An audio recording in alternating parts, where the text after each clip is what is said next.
Welcome to NMP Talk Show, the show that keeps you informed and engaged with topics about your mental health, wellness.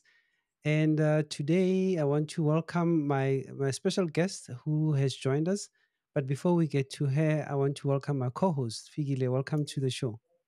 Thank you, Newo. Thank you. We're always looking forward to our Monday evening and to having the show. Yes. Given whatever happens, the show still goes. It keeps going because we want our viewers to be informed out there. Okay.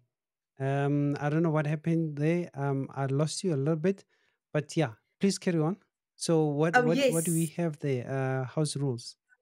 house rules. Let's go there first. But first of all, we are live on Riverside Yeah. FM. We are live on TikTok. We are live on Telegram. We are live on YouTube. And we are live on Facebook as well. If you've got any questions you want to engage with our guest speaker, you're welcome to do so in Riverside FM. On the chat box, you can type your question, and our guest will be able to respond to you. On TikTok, you can do the same. You can just type your question, we'll read it out, and you can be able to interact with our guest. And on YouTube, you can just type your question, we'll be able to see it, and on Facebook as well. If you are on Telegram, you just unmute yourself and you become part of the show. We're looking forward to interacting with you. Oh, definitely. We can wait. So today we're talking about a very important issue. Like always, that we talk about these issues, but we're talking about anxiety and childhood traumas. And when we came up with this topic, it just took me back from my days of school and Mm-hmm. primary school, and I just remember things that had happened in my life, and or things that had happened to those that were around me, that when you look Mm-hmm. at them as grown-ups, they really have changed because of the trauma that they had to go through. And we Mm-hmm. also have family members that you see them growing and now becoming adults, but they're not the person that you knew before because they have gone through a trauma. So we Mm-hmm. decided to have this show so that we can talk about such traumas on how we can deal with them. But between me and Figile, we can talk a lot, but we are not professionals in this matter. And In that's this why regard, we yes. have invited a clinical psychologist. Yes. We Mm-hmm. have invited a clinical psychologist to come and help us with this issue or this topic Mm-hmm. and to see how we can deal with it. And our guest, her name is Boitumelo Tshenkeng. Boitumelo, welcome to the show. Thank you so much. Thank you for inviting me and allowing me to speak on this very important topic. Thank you. Yes. Awesome. Can I spill the beans a little bit, Boitumelo? Hmm? Can I spill the Can I? beans? Can I Okay. spill the beans? I'm We going to are spill live, them. so I guess you can. Yeah. We are live. Really, Buitumel and I used to be in the same class. Oh, Yes, for many years we were in the same class until matric. Buitumel, eh? Yeah, yeah. Until grade 7, because the high school I Was it went grade seven? somewhere else. Yeah. Oh, okay, Yes. okay. Yeah. I So grade 8. Buitumel So I was went one of to. the brightest. Yeah. I She was one mean, of the brightest it in goes the class. without saying. That's why we have her as our clinical psychologist today in the studio. You know. Definitely, definitely. So I had to call upon her to come in and help us with this topic. So Mhm. Vitumelo, let's get on it then. Let's talk about these traumas and how we can deal with them.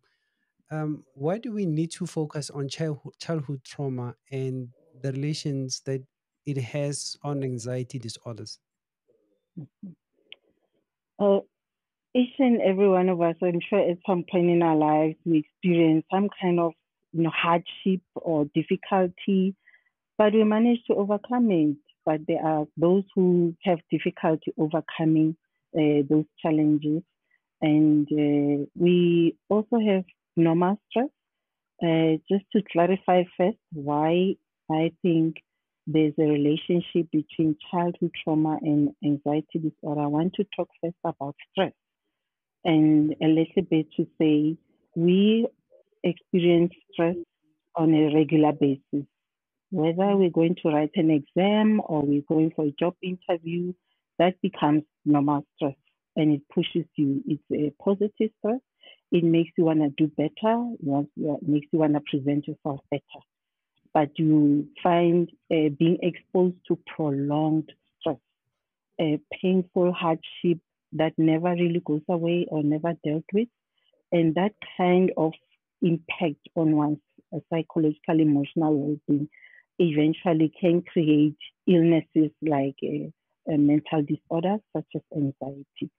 So when we talk about childhood traumas, they can happen when we are young, but the emotional and psychological impact of it can be prolonged and profound that it Yeah. then starts showing up even in our adulthood. Mhm. And one, so it's important to reflect back on what happened to you, to be in a certain way, to react in a certain way. Um, Mhm. so I think my understanding of childhood development and being exposed to severe trauma as you're growing up eventually leads one to have difficulty functioning as an adult. And I think that's important because we have adults who are struggling in their workplaces, struggling in relationships, struggling as partners, fathers, mothers out there. And it could be that there were other things that were not addressed when growing up.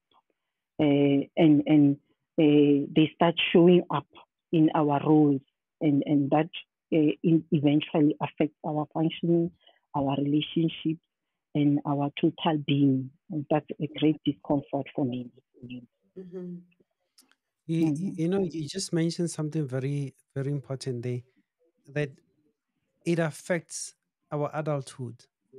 And we're seeing a lot of things that are happening at workplaces, in schools, let's say tertiary levels, where if you can sit back and try to find out the history of that person, you realize that they're actually suffering from trauma that was never dealt with. And I'm happy that you highlighted that, because um, we need to be really careful on how we're dealing with these issues. Fikile, you can jump in You as know, well. she said a As you're lot of finished, yeah. profound things there, Boitumelo. You said there's positive Yeah. stress. You know, when you're going for a job interview or you are writing exams. You know, and I'm part of another campaign where I'm dealing with matriculants, and most of them they were experiencing anxiety. I never understood what anxiety is. Maybe if you can help us and help other listeners out there, what is anxiety and when does it become positive? What can we say as parents? What is positive stress that we can actually ignore, and when do we have to seek help for our kids?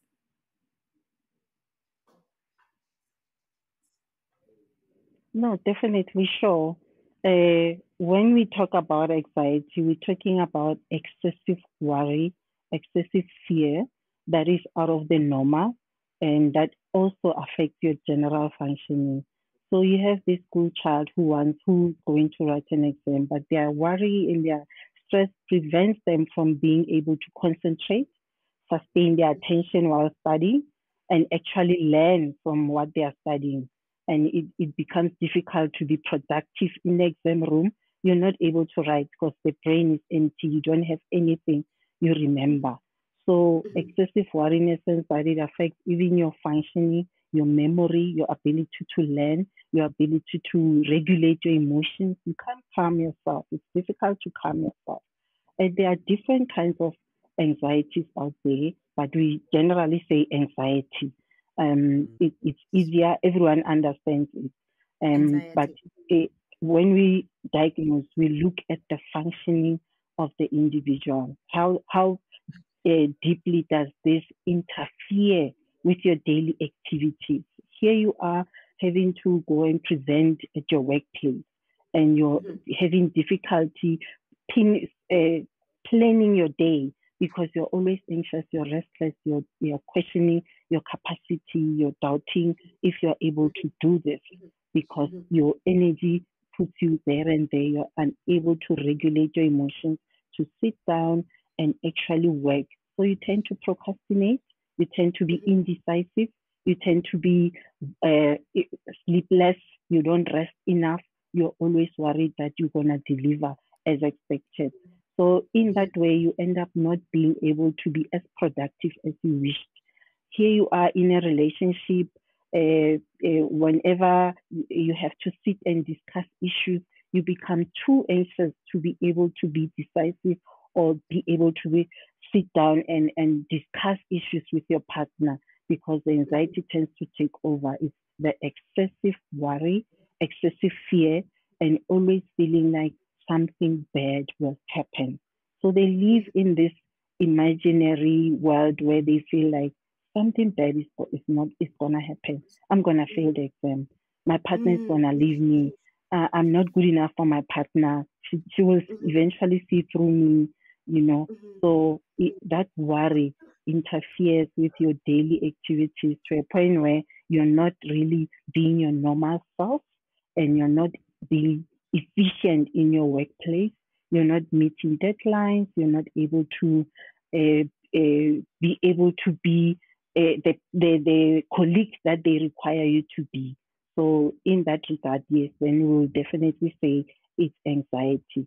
But there is normal anxiety, as I've said, that, sometimes there's that feeling of butterflies in your stomach, meeting someone you love for the first time. You're feeling anxious about it.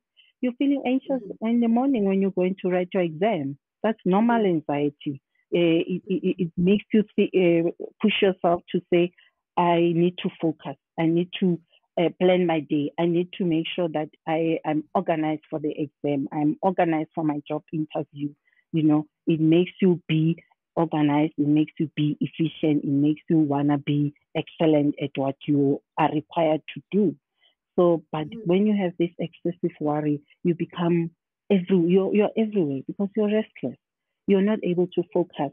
So your attention, your concentration will be affected. So in those differences, you can see if this person anxiety level is normal or is that one that really interferes with your functioning totally and this person needs some more intervention. So when we speak about different types of anxieties, the most popular ones will be the generalized, that the ones that we diagnose will be the Mhm. generalized anxiety disorder, where you tend to, as I've explained before, those symptoms that I've said and mentioned earlier. But in Mhm. this instance, the person worries all the time over every aspect in their life. So imagine worrying about your children at school, worrying about your family, worrying about the house, the car, you know, the worry is beyond where the person, if they present the worry to you, feel like that's elementary, but to her or to him, that would be a major thing. For instance, planning to take your car for service. For someone, it can be such a mission. How am I going to get there? How am I going to get back home? What's going to Mhm. happen to the car? They create a lot of questions around a simple task that can be done in a simple way. But because it's a mental health disorder, we cannot dismiss it and say, ah, this one cannot handle life. We have to Mhm. understand in a broader picture. This person finds it difficult to even manage simple tasks because the anxiety, the worry about everything, the worry, the fear that something bad will happen. What about my car?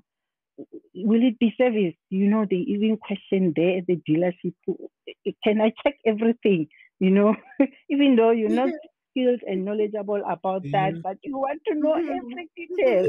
It satisfies you and makes you Mhm. happy, maybe, but it's not something that we're making fun of, but it's to emphasize Mhm. the extent to which the worry can really go deep and emphasize the extent to which it can really make your life difficult. Mhm. Simple thing is going to the dentist, going to the doctor.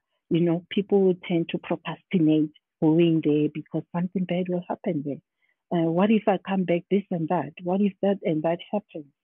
So again, you're delaying getting the help that you need and getting worse even health-wise. So that is an example of when an illness interferes with your functioning and it takes over your life and it also interferes with your health, and also your work, your academics, you have people who then are unable to even go to work. They're finding it difficult to take that taxi and feeling like something bad will happen in the taxi. So that's Mm, the simple side of it, and also the severe side of what anxiety can make one feel. Even in social spaces, you tend to isolate yourself. You can try to avoid friends, family gatherings, funerals as a way of trying to protect yourself, thinking that what will people think? What will people say? What about this? What about that? About yourself? Being too precautious about yourself or be too conscious about yourself. So you end up trying to protect yourself by isolating yourself. And you actually say increasing the anxiety. The more you stay away, the more you're not facing the things that you're feeling and thinking, and you become worse. So yeah, that's basically the extreme and the simple side of anxiety and how it can affect your daily life. yeah. So Wow. you mentioned there that when somebody is anxious like that and it becomes chronic, they distance themselves from social, activities. And when you're talking about social activities, we understand those are normal things that we engage in. But now let's put a little bit of a twist on this. Talk about social media. So if somebody is anxious like that, or they have chronic anxiety, would them being on social media network help or make things worse for them? What would you encourage somebody who comes to you and they have that, those symptoms of anxiety? Hmm. So, um, you have anxiety and you're exposing yourself to social media. It can worsen in the sense that you feel like you're missing out on things that you should be doing as you see your peers, as you see your other female friends doing this and that. You feel like I should be there. So it can create undue pressure, unnecessary pressure on yourself, and increase the anxiety. It depends on what do you use social media for. Do you go in platforms where you can? What are we doing here right now? Do you Mm, listen to podcasts that help you to help manage those areas where you feel you need help?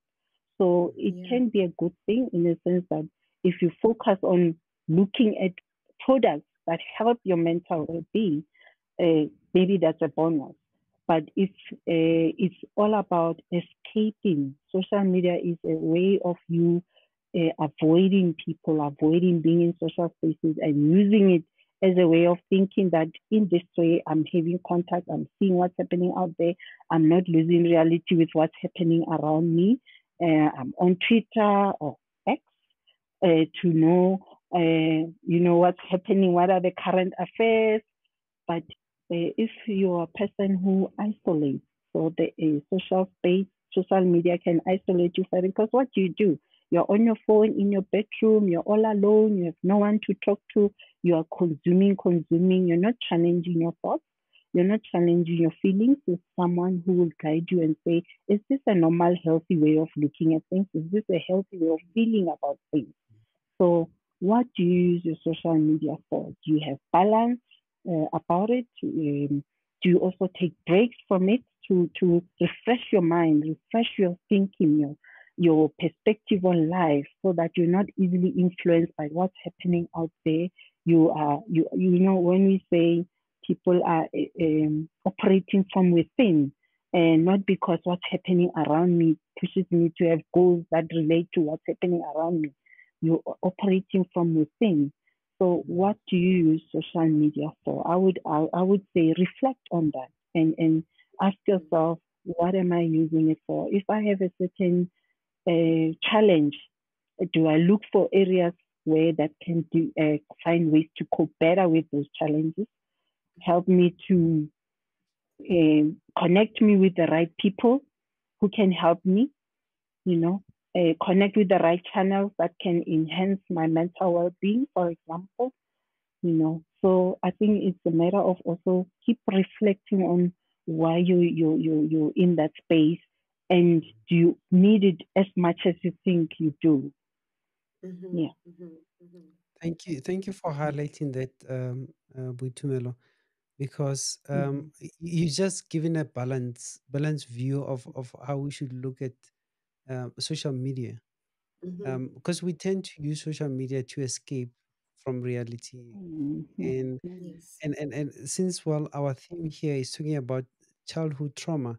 I mean, back in the days when we were young, we didn't have Facebook. When we were still at school, we didn't have Facebook, Twitter, or X, as it is called now. Mm-hmm. We didn't have that social media, but there were also those challenges that would make a person retreat or hide themselves from public, you know and because they were struggling on that. So before I, Mm-hmm. I go for another question, Fikile, you can jump in there. Boitumelo, you talking, you actually gave us a mouthful about anxiety, and we're talking about childhood traumas as well. Care to give Mm. us the same mouthful about childhood traumas? What are they? Because some of us can Mm-hmm. have the childhood traumas, but we are unaware of that. So maybe on that one. Mm-hmm. Mm-hmm. Yes, yeah, our topics about childhood traumas and anxiety development, Mm-hmm. especially in early adulthood. Mm, just to bring a bit of background, that trauma um, is a very serious and a constantly occurring phenomena in our country. So we cannot Mm-hmm. talk about mental illness without talking about trauma.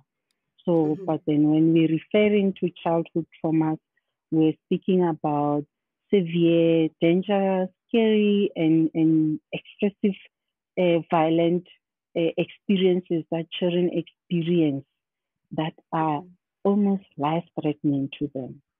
This experience can create a chaotic, unpredictable, and unstable life for a child. Yeah. So imagine growing up in a house where you are exposed to domestic violence, where you're seeing your parents constantly fighting each other, verbally, even physically.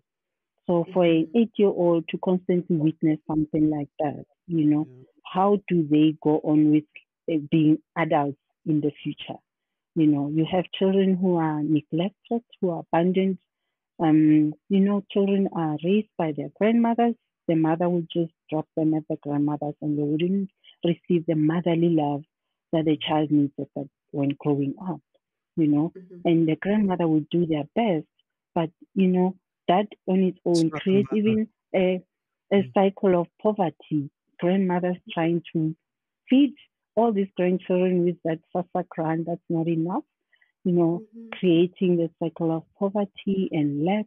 And those things, when a child goes in an environment where they don't know when is their next meal or coming from, or there's no stable, you know, a way of saying they have food on their table, they have uniform in the beginning of the year, they're Mm-hmm. struggling to be like other children. It might be insignificant when you look at it, but as a child, going to school without shoes, how that affects a child, and seeing other children looking all clean, fresh cut, ironed shirts and jerseys in winter, and you don't even have a jersey. So even cycles of poverty create this world for a child that is chaotic, unpredictable, hateful, and we also have sexual emotional abuse.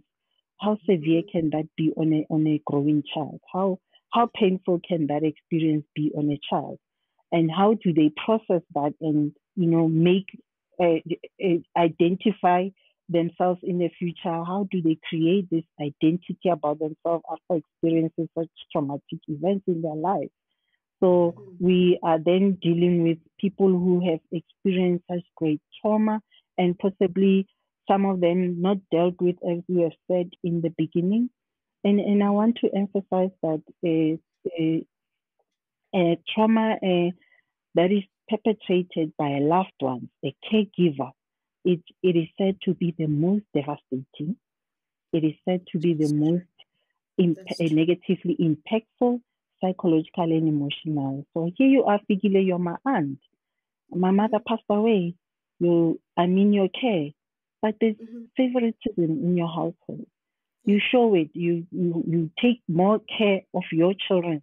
I'm the maid in that household because my Mhm, mom passed mhm, away. You took me in, you know. So I also want to bring in those kind of aunts because when you talk about child abuse, you think of uncle who's busy raping a child, but we also have those kind of relatives in our households who treat children mhm, like that, and it's not the child's fault. So there is a mhm, child who's not acknowledged, who never grows up validated. They are meant to be feel like they are only good enough for working for cleaning the house. You know, they don't get the love.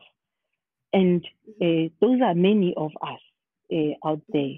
And because mhm, it is not necessarily seen as severe childhood, child abuse, it is not really talked about a lot.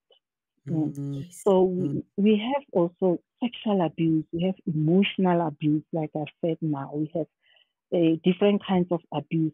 Also, on a child who grows to be an adult one day, they grow up in an environment where they are not validated, they are not seen as human beings. They don't feel good enough of who they are. Can you imagine as adults what kind of being they are? You know, so people tend to have this feeling of not being in charge of their life, not feeling like they're in control. They live in worry and excessive fear that something bad will happen. Somebody will reject me. What if I go for this Mhm, job? Somebody will reject me because where I mhm, come from, I'm nothing. And yeah. in this job, I even fear going to the job interview. And somebody like that will most likely avoid going for that interview or will just crack their head until I don't know what happens until they get there, but with such great struggle because of feeling inadequate as a person. So yeah, we're this is a talking struggle. about deep emotional impact. Yeah, this You, is a you struggle. know, you've So if said you quite Mm, a connecting lot. on Telegram, yeah, if you take a lot. connecting on Telegram, you invited to raise your hand there to comment or even ask a question to our guest. And also those that are connected on Riverside, you can do the same. You can type your comment there or your question, and then we'll read it out loud to our guest for answer to that question. And we unfortunately lost connection to YouTube and Facebook. I don't know what's happening to the internet, but yeah, we'll get the recording of this program later on from tomorrow. Now, Yeah, Boitumelo, and but um, Dumelo, sorry, Noah, you, before I lose my trail of yeah, thought, okay, Boitumelo said quite a yes, yes, few interesting parts when she's talking about the abuse. Most of the time, we don't really see what you've mentioned about being that aunt who has favoritism in the house when I'm looking after my sister's kids, you know, who is late. It could be that we had beef with my sister, and because of that beef that was never squashed, now I take out everything on this child that is supposed to be under my care. And if, let's say, I'm in that situation, what advice will you give me as that aunt or as that child who is like sitting here watching our show and is experiencing that? Yeah, it's quite tricky to even. okay. So while we're waiting for Boitumelo to reconnect, I'm sure you've gathered a lot of things that she explained about trauma and anxiety, and you're possibly reflecting on your life as well, that there are things that you have gone through and maybe you have not dealt with them, and you've carried them to your adulthood. And one question that I wanted to ask her, Figile, is, um, Mhm. even though you've gone through these traumas and you handle them or not, when do you tell your partner? Because this affects your adulthood. Okay, Your there adulthood, she comes yes. in. Yeah, Noah, yeah. you're touching a very important part of the conversation because as a Mm, society, we go through a lot, and sometimes you feel like mm, yours is actually the worst as compared to others. But when you sit down with the next person yeah, and they explain what they had to yeah, deal with growing up, you're like, you know yeah, what? I take yeah, back whatever I said. I had a better life. And this affects yeah, our adulthood. This affects our yeah. relationships as adults. It affects our marriages. And like you Okay, said, we also when do you losing? get to speak to your partner about those? Yeah, no, it's true. I think the early stages of the relationship, this must be disclosed, especially before the relationship becomes very serious, Very because serious. I will you say get to so. I will think yeah. so, but we'll hear from our clinical psychologist. Yeah, yeah. No, we're just talking about it to so that she can come back, get the Exactly. truth. Yeah. But now imagine if you haven't spoken or told your partner, who Mhm, later on you'll be married to, about your traumas, and mhm. and you yourself possibly are not even aware that those traumas are actually changed the person that you are, That you and are. only Mhm, to find that now it's messing up your marriage or your relationship. So it's very critical that we deal with those traumas. Some traumas we can't, mhm. you know. I'm thinking about things But I like mean, you like you mentioned say, that, Newo, if you have to listen to, yeah, like you saying that I think this needs to be mm, disclosed before the relationship starts getting serious. Now, like yeah, Boitumelo said, that there's that fear of being rejected. mm, Say I grew up facing rejection. yeah, No, I'm nothing everywhere I go. Now I find this person who mm, is very much loving, and I'm afraid that if I share my hmm, past experiences or my traumas with this person, after hearing what I they might went through, reject you. will run away. Mm, yeah. So you keep Ah, it, and that's with the a hope difficult that one, eh? um I'll discuss it later. And later never comes, but Yeah, now we already married, and yeah, now yeah, the the yeah. the the the, the, So the rewards of that is coming back.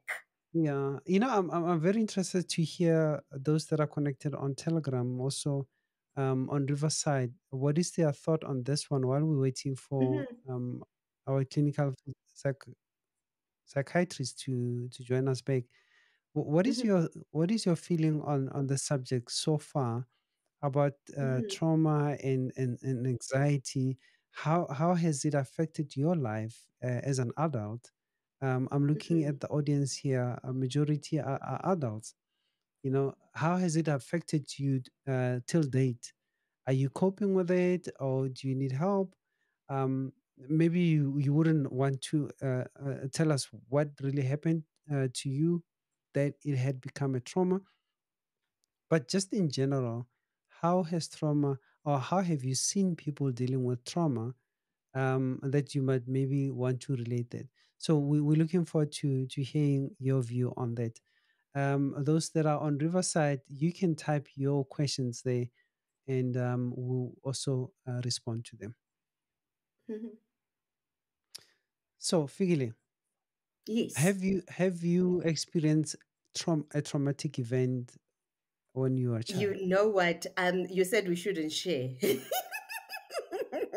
But don't want to put you on the corner. I have. You know, I have, I have. Yeah. There's something that she mentioned that at the end of the day, you feel Mm, unworthy of even going mm, for an interview because you fear of mm, being rejected. Maybe they won't take me if I go for that interview. So yeah. it's like she's talking somewhat to me to say no. Deal with it. And then No, she's taking care of. because of my height, I've been mocked, hence I wear 6 inches all the time because I'm trying to Oh no. extend myself and be like your height. So as a child, I was mocked until a young adult. And I do feel that as an adult, when you're mentioning my height, yo, sometimes I feel like I can just bamba and yagela you right there. So, because that's a trigger for me, because a Yeah. lot Yeah. has been said about my height to a point where I was even given a name, but I didn't translate the Mm, name to what it meant then. To me, it was like, okay, because mm, of my height, that's what they're saying. So those are the things that we don't think we need to deal with because we view them as lightly. But now that I'm sitting with her, I feel like maybe after this show, I need to go and consult with her and deal with it so that when you say you're so short, mm. I feel okay about it. Yeah, you're talking about your physique.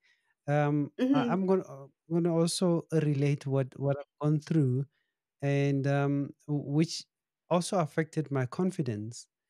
Hmm.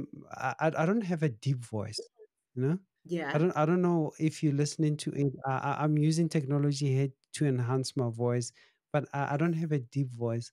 So that used to make me feel inferior. It also Hmm. used to make me feel that, you know, when I'm with other men with deep voices, I don't feel like being there because Yeah. of that. So and people used to tease me about my voice. So Hmm. I think that there is the trauma that we carry on with it, but later in Hmm. life, once you start dealing with it, you find ways, to work around it. It's your personality. It's who you are. And Hmm. look at the people that are around you that are, attracted to you. They're attracted to you because of who you are and those personalities, those qualities. So That's true. that's when I had to change my mindset to say, look, people like me as I am, and Hmm. these are the Hmm. people that are around me, people that really love me. So Hmm. I think that's one way of trying to deal with, traumas or bad Hmm. experiences that you have You convert it experienced. to positive. Yeah, to Before positive. Yeah, Boitumelo comes in, I just wanted to yeah, say that most people say I shout when I yeah, talk. It's because of my height. I felt like I wasn't yeah. heard because I'm down to earth. So you'd rather hear my voice Ah, so that you can look down and see me. So I think it's something that yeah, I've never dealt with it. I don't want to lie. I'm still struggling to deal with it to a point whereby mm, my young niece now, when I talk, she's 4 months old, like she cringes every time I start saying something, even when I'm laughing, because my voice is too loud. mm, And now I remember that the yeah. voice came from me being short.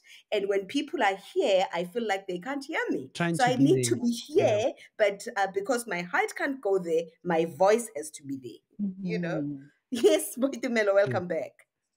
yeah. Okay, we do have. Yeah. Yeah, welcome Mm. back, Butumelo. But before Thank you you. join us, there is a comment there on Riverside. It's Okay. from Loma, I think. Let me get my glasses. Yeah, Lona. She says, I think most of us sometimes aren't even aware that we experience trauma, which affects the person we are. So we Mhm. might not disclose anything because we don't know we have something to disclose. Very true. Mm, mm, We mm. come from backgrounds where our realities were disqualified, and thus we end up hiding our truth forever. Oh, truth Lorna, forever. you are Oh, spot on. Lorna. You are spot on. Wow. Mm. Yeah. Wow. Anything to say, Boitumelo, to this comment from Lorna? No, true that, we grow up in environments where you don't even are not allowed to respond back to an elder. Yeah. You're not allowed to have a voice. Mm, Yeah. I'm sure we can all attest to that. Yeah. You can't even, answer back for if there's something happening. You just have to, nudge your Wait. head down and do the right thing Mhm. as they perceive it to Yeah. be, whether you like it or not, or you agree or not, you That's know. how it is. So yeah, it's hard to identify when we those things that have happened in the past as being traumatic, and we have to just reflect on how we are as adults in the current moment. I like what Fikile said, that she is aware of herself, that the best thing we can have is insight at our current being, Yeah. Mhm. insight of how we are, how we speak, like you are saying, Fikile, how we project ourselves in the workplace, in our environment, Mhm. and that helps us to regulate ourselves, Yeah. Mhm. like you are doing, Fikile, by being aware of your voice. Mhm. You tone down when you know you're speaking to your nieces. You're not speaking with somebody at work, and you need to project that. But with your nieces, you need to be at the level. Mhm. But also with everyone, you need to realize your voice can be interrupting or Mhm. somehow perceived some way. Mhm. So the best thing we can do is reflect on how we are as current, and improve on our insight, improve on how we see ourselves, perceive ourselves, and how that is it a healthy way or is it a negative way, and find ways to improve where we feel like we are struggling the most. Mhm. When we notice that I'm isolating myself a bit more, Mm. I'm I'm fearful of presenting. I'm always giving the task to my colleague. What can I do about it? I'm always getting to work late because I'm procrastinating. I have this fear and anxiety of being on the road driving. Mhm. What can I do about it? Mhm. Reflecting on how you are because it's hard to be to some of us suppresses our trauma, so it's hard to reflect back on what really happened Mm. and try to connect. But reflecting on how we are as parents, it can help us then to work on those areas where we feel, but here I need to do something about Yeah. it. Why do I get too late to work every day? Mhm. What does that mean? I struggle to sleep. I always wake up at 3 o'clock and I have this important project, but I always fail at achieving at that level that I want because I can't put my best, because this anxiety, this fear is always making me feel like I'm not performing. I can't perform at my best. Yeah. Reflecting on those things and even writing things down, and identifying, but yeah, this thing happened last year when we had a project I was supposed to present. I ran away, or I just, you know, gave a crappy presentation. When there was something that I needed to do, I just gave it to someone Mhm. because I'm afraid of being judged or Mm. being seen as inadequate. Why is that? What Yeah. is that feeling of thinking about myself coming from? And what can I do about it? Yeah. So the best thing is reflecting on ourselves and looking at areas where we are struggling and finding ways to help ourselves. If not, find professionals. Yeah. Yeah. You know, this comment from Lorna emanates from the question that I was trying to ask you before you were disconnected. On that, Mm, how do you disclose about your trauma to your partner um, in the early stage of your relationship, or just deep in the relationship, or later on in life? Because what we understanding is trauma changes the person you are. So if it's not Mm. dealt with, mm, especially at a young age or at the early stages of it, it changes the person you are, your personality, how you view things, how you deal with people, how you react to situations, your triggers. So when would you suggest somebody who's gone through trauma? Um, when can they disclose it to their partner? mm. My question would be, does your relationship at that time make you feel safe? Do you feel safe that what you're presenting will be validated, will be accepted as it is? There's nothing you can do about it. You can't go back and change it. Does the relationship give you a sense of safety where you can be vulnerable to share these deep experiences of your life? So think about where your relationship is. Do you feel safe with this person?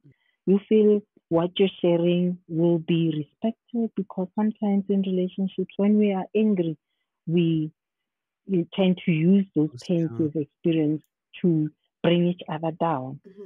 Is this person safe enough to hold that space, sacred and respectful? Can they do that?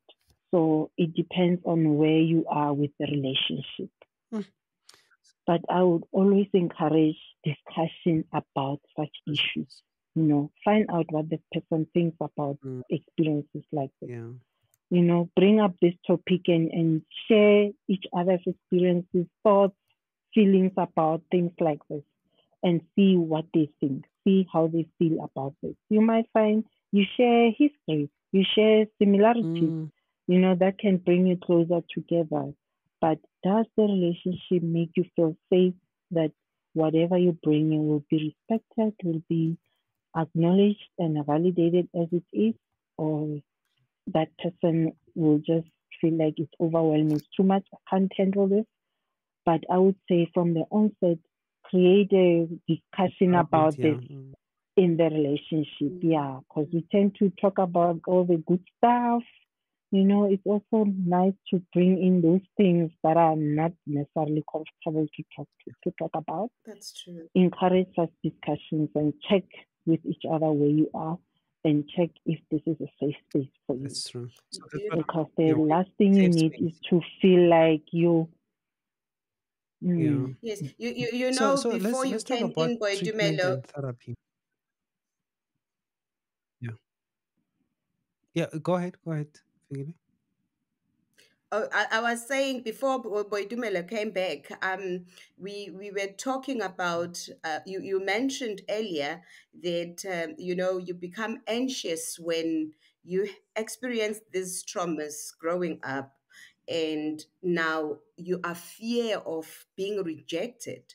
So say you are in a relationship, you see it's a promising relationship, but you are afraid of sharing.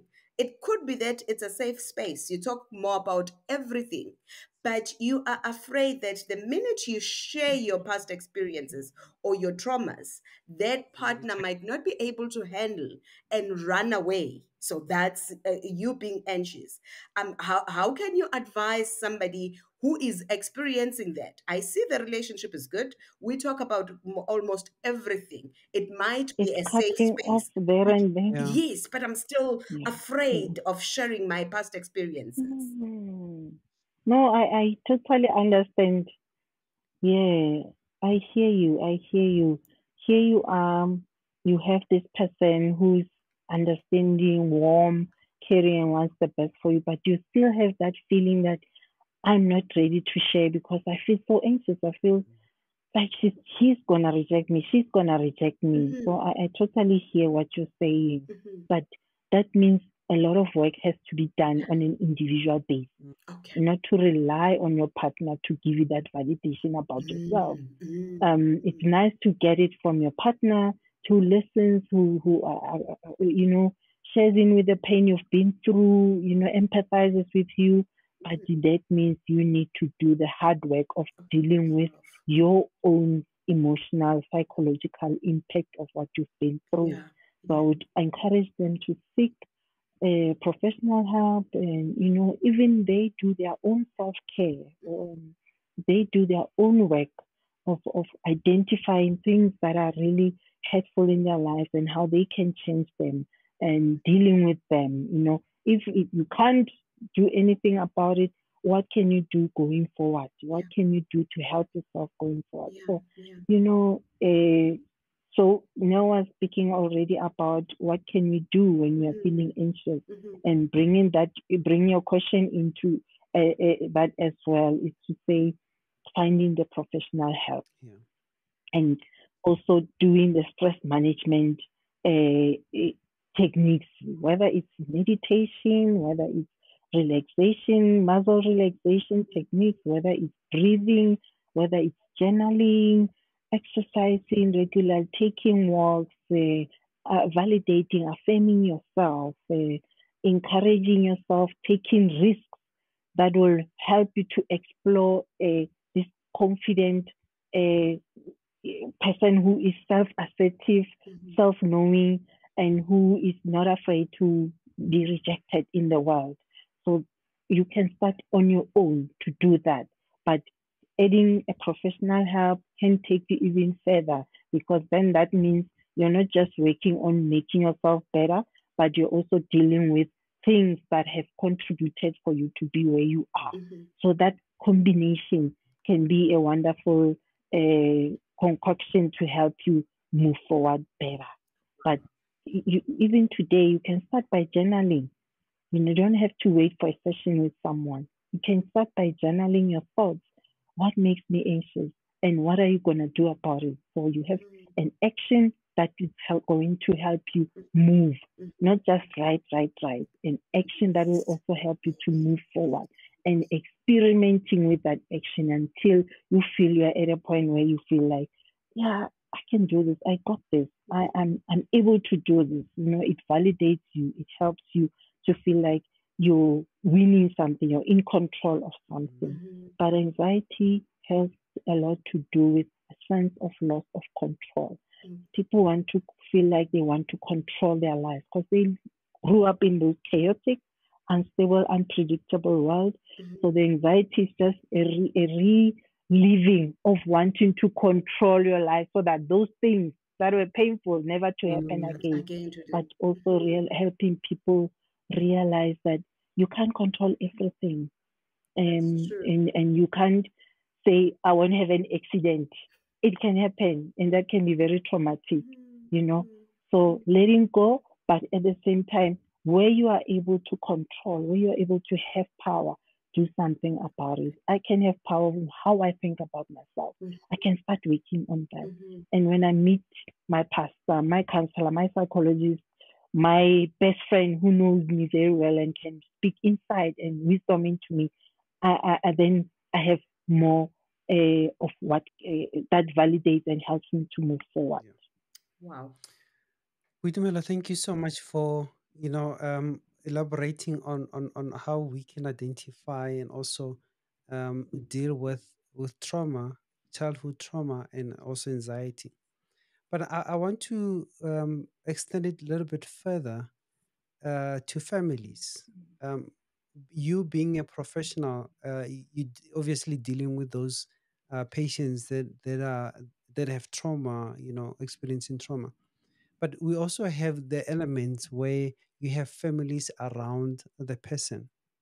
How do you approach supporting the families and loved ones of individuals who's coping with anxiety related to childhood trauma? Mm.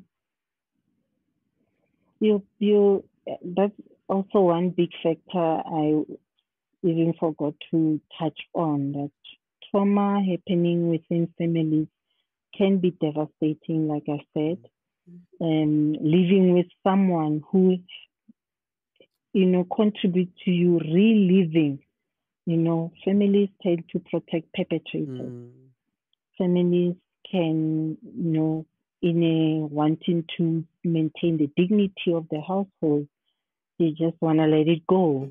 And so you are constantly in a space with this person who did this to you, and you're constantly re-traumatized. So as families, we need to stand up for what is right. And sometimes the breadwinner is the one doing the pain. Yes. But families survive. Families survive. So it is also important to put the health and the safety of children first. And also, at the end, when you are the one in the family, but you're the one feeling like you've experienced pain and you are the one living with it, it's your responsibility to seek help for yourself, We can't wait for people to rescue us. Mm-hmm. So find people that can help you in the situation. We can report the matters. We can have social workers come into families and help resolve family conflicts, misunderstandings, and a way forward on how to manage such experiences. But at the end, at an individual level, you still have to go work on yourself to make sure the anxiety does not take over your life. I hope that answered the It, question because I was losing you there and there. it Yeah. has. It It has. did. You covered a lot of Mm, questions that we have. And you also spoke about um, social workers, and there was another question that I wanted to ask. Thank you that you also mentioned it. In that, how do you, as a clinical psychologist, how do you collaborate with other professionals such as social workers or educators to support this individual who's experiencing childhood trauma, and they're exhibiting symptoms of anxiety? mm. Yeah. And it's a beautiful thing now that I've seen schools now having social workers. I'm privileged to be working around Kempton Park, Tembisa area.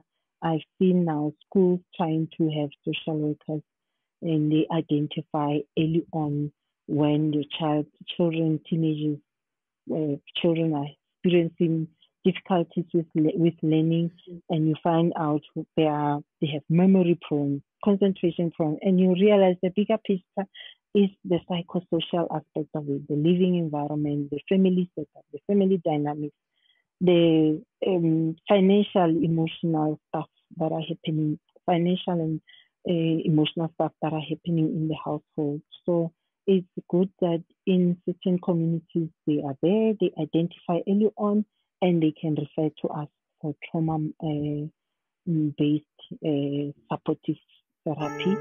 And so, yeah, in that way, yes, they normally refer to us.